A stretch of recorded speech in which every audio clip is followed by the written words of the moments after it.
Ouf, on a eu un peu chaud. J'ai pas énormément kiffé ce soir. Et battre l'Islande au Parc des Princes 2-1, c'est le plus important, oui, pour l'équipe de France. Ça nous permet d'être pas mal. 2 matchs, 2 victoires. Il y en a que 6. Donc, c'est à la fois, on est en très bonne voie. C'est aussi, il n'y a pas beaucoup de marge pour l'erreur. Donc, c'est bien d'avoir remporté les 2 premiers. Et on va enchaîner sur la prochaine trêve internationale avec l'Azerbaïdjan, encore une fois à la maison. C'est cool. Où est-ce que c'est? Encore une fois au Parc des Princes. Cool. Et déplacement en Islande. Donc on va rejouer ces Islandais assez vite. Après ce sera réception de l'Ukraine. Et à la toute fin, on ira en Azerbaïdjan. C'est peut-être pas mal d'avoir ça. 6e journée, en espérant être déjà qualifié et pas revivre un truc Bulgarie 93 en partant à l'Est, encore plus à l'Est là. Et non, n'en parlons pas. L'équipe de France a fait le job, mais a eu un petit peu chaud. Et on voyait au coup de sifflet final les réactions. Ça se voit que c'était pas un grand match, ça se voit que c'était pas très très convaincant. Et le plus important, c'est de gagner. Mais sur cette trêve internationale, et on va en parler demain, il y a des sélections qui ont fait plus que gagner, qui se sont positionnées. C'est le cas de l'Espagne, bien sûr. 9-0 sur les 2 matchs, le 6-0 en Turquie. On l'a débriefé dimanche soir. J'ai vu que l'Angleterre, en Serbie, était allée passer un petit 0-5 comme ça. Donc ça, je vais regarder demain. On verra ce que ça donnait. Est-ce que Tourelle a trouvé son 11? En plus, 4,49 XG à 0,08. 3 tirs concédés. La Serbie, c'est quand même c'est pas rien. 32e au classement FIFA. Est-ce que l'Angleterre est en train d'avancer un petit peu ses pions et enfin sortir la première prestation convaincante de l'ère Thomas Tuchel? Je sais pas si vous avez vu ça. J'ai vu que la Norvège a calé un petit 11-1 à la Moldavie. Rien que ça. 7,15 XG dans un même match, 34 tirs à 2, 18 occasions de but. Haaland a mis un quintuplé. Asgard a mis un quadruplé. Odegaard a marqué aussi. Et c'était une grande journée de foot international parce qu'on avait commencé à en parler dans cette petite preview de la zone Afrique, des matchs très intéressants de la zone Afrique. Et bah, Gabon-Côte d'Ivoire, ça s'est fini à l'instant 0-0. Le Gabon n'a pas profité de l'opportunité à Franceville de passer devant la Côte d'Ivoire. Mais par contre, les 2 autres de 18h dont on discutait, RDC-Sénégal, ça a été fou. Ça a été absolument fou. Le Sénégal, à Kinshasa, était mené 2-0 au Stade des Martyrs et est revenu l'a emporté 3-2 grâce à un but de Sarr à la 87e minute. Et le Cap-Vert a battu le Cameroun. À Praia, à l'Estadio Nacional, ils ont battu le Cameroun. Ils ont désormais 19 points. Le Cameroun 15. Il reste 2 matchs. Ils vont se déplacer en Libye et recevoir Eswatini, qui est la pire équipe du groupe. Il leur faut une victoire sur les 2, peu importe ce que le Cameroun fait. Si le Cameroun ne fait pas les 6 points, ils ont même besoin de moins que ça pour aller à la Coupe du Monde. Le Cap-Vert, 500 000 habitants, le 2e pays le moins peuplé du monde à aller à la Coupe du Monde s'ils le font, derrière l'Islande, justement, en 2018. Belle transition. L'Islande qui nous a posé pas mal de soucis sur cette... En vrai, franchement, l'équipe de France, mon mood a progressivement décliné au fur et à mesure de cette trêve internationale. Ça a démarré super fort, parce que notre première mi-temps contre l'Ukraine, je trouvais excellente, comme j'ai dit, une des meilleures premières mi-temps de l'ère Deschamps. Mais à la fin de la fin, 4 mi-temps plus tard, il en reste en vrai qu'une seule de bonne. C'était la première, et c'est peut-être pas assez. L'Islande nous a fait beaucoup de matchs, je trouve. Notre bloc haut, si on peut appeler ça un bloc haut, mais le fait d'avoir beaucoup de joueurs hauts et a priori vouloir gagner des ballons hauts, comme on avait fait contre l'Ukraine en première, honnêtement, ils nous ont souvent transpercés.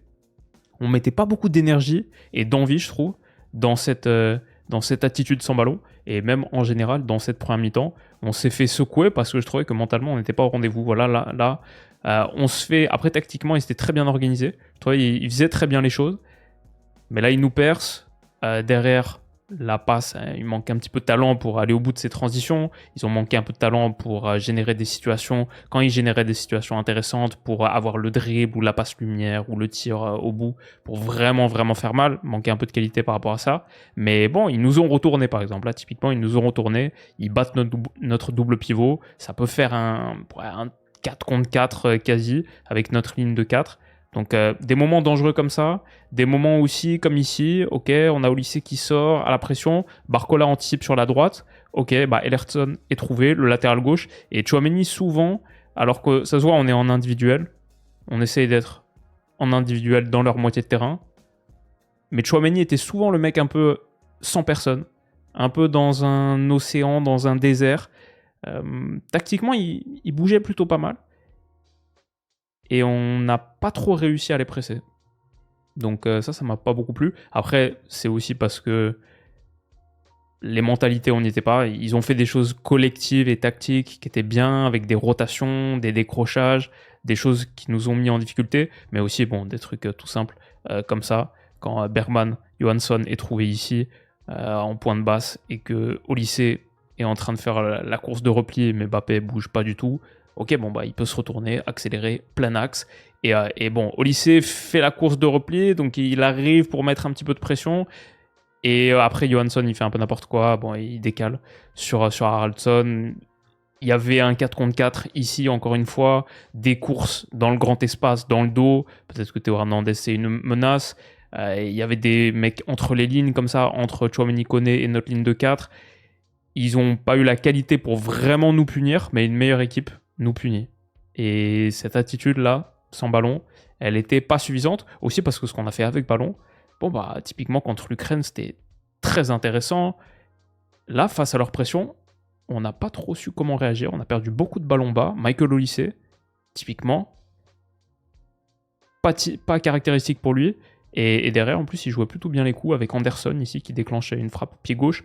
Et 21e minute, bien sûr, on prend le 1-0 bah, sur une action où, encore une fois, on se fait presser, mais on a décidé dans notre tête que non, on n'allait pas se faire presser. C'est pas comme ça qu'on voit la rencontre. Il y a eu un petit déni de réalité, je trouve. Comme si notre supériorité, bien sûr, sur dans quasiment tous les compartiments du jeu, normalement, sur le papier, les individus, la qualité technique, où on est largement au-dessus, tout ça, ça allait nous permettre de surfer sur le match. Mais je vois par exemple passe en retrait de Tchouaméni pour Olysée, qui est dans ses 16 mètres, petit contrôle orienté, sympa, technique. À la rigueur, c'est pas le truc qui me dérange le plus, c'est plutôt cette passe qui est une catastrophe. C'est une catastrophe, bien sûr. J'entendais un match neutre pour Olysée. En vrai, non, c'est pas un match neutre, c'est un match où il te coûte un but. J'adore Michael Olysée, un de mes 5 joueurs préférés sur la planète en ce moment. Quand on fait les éloges, quand on doit faire les éloges, on est les premiers à le faire. Là, bien sûr, c'est une catastrophe. Ce geste, Gudjohnsen marque le premier but du match, mais aussi, je trouve que quand il est servi, il n'y a pas beaucoup de mouvement, hein, clairement. Ni Manu Koné, ni autre côté. C'est très statique. Alors que, je veux dire, ça, c'est une situation dangereuse. Genre, normalement, collectivement, tu réagis. Et sur cette touche, on n'était juste pas connecté. Et quand le cerveau n'est pas connecté, quand mentalement, tu n'es pas dans le match, c'est un truc un peu basique à dire, mais juste pas dans ce match. Pas dans ce match précis. Pas dans ce match précis où tu es pressé par l'Islande. Peut-être on s'attendait à être face à un bloc bas, que tu martèles, etc. On n'était pas préparé à cette rencontre. Du coup, à 0-1, quand on retrouve la rencontre à laquelle on était préparé, face à ce bloc bas, là je me dis, ok, ça c'est une situation qu'on va voir peut-être 20 fois jusqu'à la 90e minute. Comment est-ce qu'on va réussir? Qu'est-ce qu'on va faire pour manœuvrer leur bloc bas? Et là, pour le coup, c'était mieux, parce qu'on a de la qualité dans les petits périmètres. Même en l'absence de Désiré Doué, qui quand même, son absence, c'est un problème. C'est mieux quand il est là. Pour déséquilibrer un bloc bas, c'est clairement mieux quand il est là. Mais Michael Olysée, par exemple, qui s'excentre un petit peu comme ça, de l'axe vers la gauche sur cette passe de Tchouaméni, et ben, il la touche même pas, mais il la laisse filer pour Mbappé. C'est très très intelligent, c'est très très fin. Ça, c'est des actions. Bon, avec des joueurs comme ça, tu peux créer des brèches dans des blocs bas, tu peux déséquilibrer des blocs bas. Ça me donne confiance. Et je vois ça, je me dis, ok, on a eu des petits moments, Barcola pour Mbappé. Il y a toujours ces joueurs détonateurs, il y a toujours ces joueurs capables de créer des petites poches d'espace. Ah, tu vas pas créer 20 tirs en 1 heure face à un bloc bas regroupé, ok, ils n'ont pas trop mal défendu. Mais par exemple, Thuram, Mbappé, ici, petite 1-2, avec les passes suffisamment bien dosées pour pouvoir réussir ce 1-2, obtenir un penalty. Ouais, c'était bien fait. Et face au bloc bas, pour le coup, même si peut-être certains, on n'a pas trop réussi à créer de l'espace, c'est un bloc bas, j'ai envie de dire, comparé à quoi? Parce que la plupart des équipes, même les machines de guerre, galèrent face au bloc bas tout le temps. C'est pour ça qu'on voit autant de blocs bas. Mais eu égard de ça, je trouvais que c'était pas trop ça notre problème dans ce match. Et on revient vite à un partout. Sur ce penalty généré, face à un bloc bas, où on a réussi à trouver le petit décalage. Et après, en seconde période, on a eu plus d'opportunités d'attaque rapide, de transition, comme contre l'Ukraine, où là aussi on a beaucoup de qualité. Donc ça, je me dis, ok, ça c'est cool. Là, on va voir ce qu'on a dans le ventre. Là, c'était peut-être un petit peu problématique d'avoir titularisé Marcus Thuram à gauche. Donc, en l'absence de Doué, en l'absence de Dembélé, c'était Thuram. Et c'est pas que c'est un mauvais joueur, j'adore Marcus Thuram. C'est juste pas trop sa position et il n'a pas d'affinité particulière avec Théo Hernandez. Il n'a pas trop de câblage sur, je pense, l'alliance ailier latéral. Quand tu as un potentiel 2 contre 1 ici, juste des mécanismes basiques pour créer la supériorité et exploiter la situation. Il ralentit un petit peu, il n'y a pas trop d'appui à l'intérieur non plus et il va déclencher cette frappe pied gauche où juste, voilà, c'est l'exemple d'un joueur qui n'est pas dans sa position optimale, qui n'a pas tous les réflexes du poste. Et bon, là, sur des trucs comme ça s'est vu. Donc ça limitait un petit peu notre potentiel explosif, notamment sur ces situations-là où on joue côté. Après, ce qu'il apporte, c'est sa supériorité athlétique. J'allais dire, j'avais écrit dans mes notes, notamment contre des adversaires comme ça, contre l'Islande. En vrai, dans tous les matchs, Marcus Thuram, face à n'importe quel joueur du monde, je pense, quasi, il sera supérieur athlétiquement. Et par exemple, quand il touchait ici sur une passe de Manu Koné, bon, il peut gagner un coup franc, épaule contre épaule, il résiste, t'es obligé de faire faute sur lui si tu veux le déposséder. Et un coup franc haut gagné, donc ça c'est des choses pas mal qu'il peut apporter. Mais c'est sûr qu'on a enlevé un petit peu d'étincelle sur ce flanc gauche. Quand Mbappé est lancé, et Mbappé a fait un bon match, encore un. Il enchaîne les bons matchs avec l'équipe de France. Il enchaîne les bons matchs tout court sur ce début de saison 25-26. Très très bonne nouvelle pour nous. Quand Mbappé est lancé, ça va beaucoup mieux. Là, c'est dangereux. Et on a réussi à le lancer pas mal. Après, on a la qualité individuelle. Par exemple, avec Mbappé lancé ou avec le pied gauche de Michael Olise qui a quand même tapé la barre et qui a failli se rattraper. Ouais, juste sur pas grand-chose, hein, franchement, sur quasi rien. Donc ça nous aide beaucoup. Et après, on a eu des moments où quand même, en seconde période, face à la pression islandaise, on s'en est mieux sorti. On était plus connecté, on était plus prêt à faire face à cette pression. Et Upamecano, Tchouaméni qui dévie, Olise, Koundé, touché par Barcola en une touche. Là, il y avait des mouvements intéressants. C'est dommage que... Ouais, mais par contre, ça fait peur. Franchement, cette équipe de France qui déplie son poing comme ça et qui est capable de lancer Barcola dans la profondeur, Mbappé dans la profondeur, Olise qui arrive en trailer, et un autre jour, ce sera Désiré Doué ou Dembélé dans la profondeur, ou Ekitike dans la profondeur. Il y a beaucoup de potentiel pour ces Bleus en transition, en attaque rapide. Et quand Koundé est touché, je me dis, ouf, ça va faire mal. Dommage, la passe de Koundé est coupée par Ellertson. Et dans l'ensemble, Koundé n'a pas fait un très bon match, comme Théo Hernandez. Ça, pour le coup, ça m'inquiète un peu. Parce que maintenant, il joue en Saoudi. Ça, c'est un mal fini pour lui à l'AC Milan. Est-ce qu'on a un problème à gauche? On n'a pas un problème à droite sur ce match, juste Koundé n'était pas top. Est-ce qu'on a un problème à gauche? Bon, bah là, très passif, battu par son vis-à-vis. Anderson, c'est une faute très dangereuse, ça aurait failli être un penalty. C'est un carton jaune derrière. Et heureusement qu'il y avait Manu Koné. Par contre, dans ce match, lui aussi, il a continué d'être très bon, très précieux. Ici, ballon gagné, la transition derrière, qu'on réussit à créer avec ça. Tchouaméni a encore donné une passe. Bon, là, pour le coup, c'était pas une passe décisive, mais une pré-passe décisive. Magnifique ballon. Bon, pour le coup, il veut le mettre à Barcola. Je me suis dit, waouh. Quand c'est Mbappé qui la prend ici, je me dis, waouh, Tchouaméni et Mbappé, ils se trouvent les yeux fermés. Incroyable cette connexion Real Madrid, comme contre l'Ukraine. Cette passe, elle était hardcore contre l'Ukraine. Pour le coup, elle était vraiment destinée à Mbappé. Bon, là, ce ballon de Tchouaméni, en vrai, il est pour Barcola. On le voit, ils se font les yeux. Là, c'est la course de Barcola qui déclenche le petit ballon mis par-dessus de Tchouaméni. C'est dans le dos. Bon appel de Barcola. Bonne menace. Bonne proposition. Et très, très bon contrôle orienté de Mbappé, qui en une touche ici, une deuxième là, et une troisième pour servir Barcola, fait pencher ce match. Ce sera le dernier but de cette rencontre. C'est celui qui nous offre les 3 points. Il est venu, encore une fois, d'un éclair de Mbappé.